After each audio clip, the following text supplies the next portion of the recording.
Encerrando a porção de Shmini em grande estilo, hoje a gente vai analisar 3 versículos de um provérbio. Provérbio 34, dos versículos 13 a 15, claro, na ótica da Kabbalah. Eu sou Yair Alon e esse é o Zohar Diário.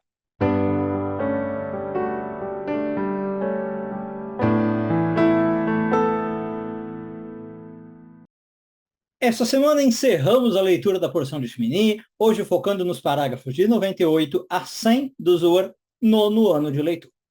Vamos direto para o provérbio, é o provérbio, aliás, desculpa, eu falei provérbio, mas é salmo, agora que eu vi aqui.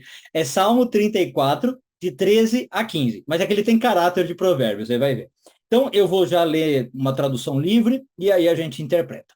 Então, ele diz o seguinte: quem é o homem que deseja a vida?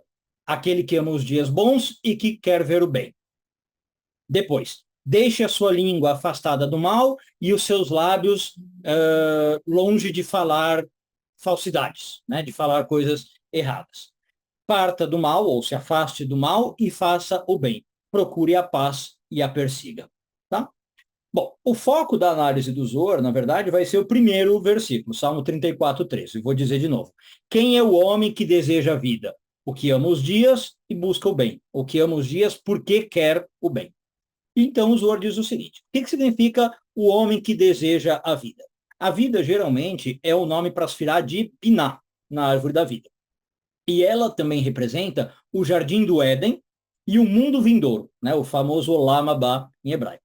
Por quê? Porque lá a gente vai ter vida eterna. Graças a Deus não vai ter mais morte. Quando eu chego no jardim do Éden, quando eu chego no mundo vindouro, ligado, claro, à era messiânica, eu não tenho mais morte. Então ali é o local da vida. Então o rei Davi começa perguntando: quem é o homem que deseja a vida? Né? Quem é o homem que quer se conectar com Biná? Já dá para ver que o que vai vir depois são dicas do rei Davi para chegar em Biná. Aí ele fala o seguinte: aquele que ama os dias. Os dias, geralmente, quase sempre na Kabbalah, são uma referência de Hesed a Yesod. Por quê? Porque a gente tem, na verdade, de Hesed a Malchut, vai. A gente tem os dias da criação, lá no Gênesis, 6 dias da criação, e o sétimo dia de repouso. Então, de Biná para baixo, na árvore, a gente tem Hesed, Gevurat, Tiferet, Netzah, Yesod e Malchut. Por que a diferença entre 6 e 7? Porque, na verdade, o sétimo dia não teve uma obra, né? A gente sabe. É o dia de descanso, o Shabat. São 6 dias da criação e o sétimo dia. Então, o rei Davi fala: para chegar em Biná, você tem que amar os dias. O que significa isso? Equilibrar esses atributos de Hesed a Yesod. Então, a gente chama esses atributos na Kabbalah, assim, midot. Né? Midot, eles são atributos emocionais que você tem, o seu modo de reagir ao mundo. Por exemplo, quando você sente amor, quando você sente ódio, quando você sente paz, quando você sente prosperidade, como você cuida dos outros, como você é cuidado dos outros. A dica do rei Davi é: equilibre isso, ame os dias. Se você aprender a trabalhar com as firotes de Hesed e Yesod, você já está conectando com Binah. E o resultado final, você vai ver o bem, Lirot Tov, que aí, como eu falei, é a própria Malchut. A Malchut representa o sétimo dia, o dia de repouso, o dia de descanso, o dia de paz, o dia de bem, aqui na palavra do rei Davi. Então, quando você consegue fazer isso, você conecta com uma Malchut, que a gente chama na Kabbalah estável, saudável, duradoura.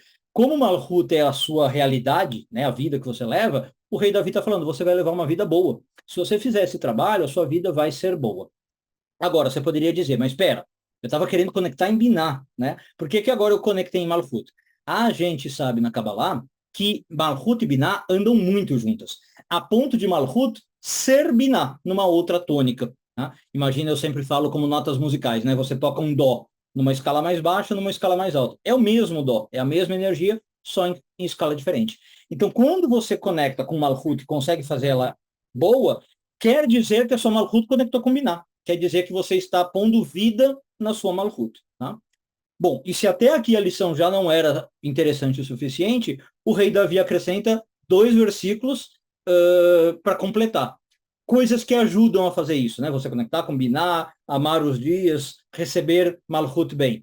Afastar sua língua do mal e os seus lábios da falsidade.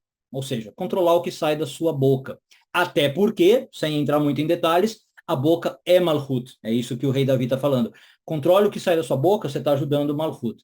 Por fim, afaste-se do mal e faça o bem. procure a paz e a persiga. Veja que aqui ele fala de atos, né?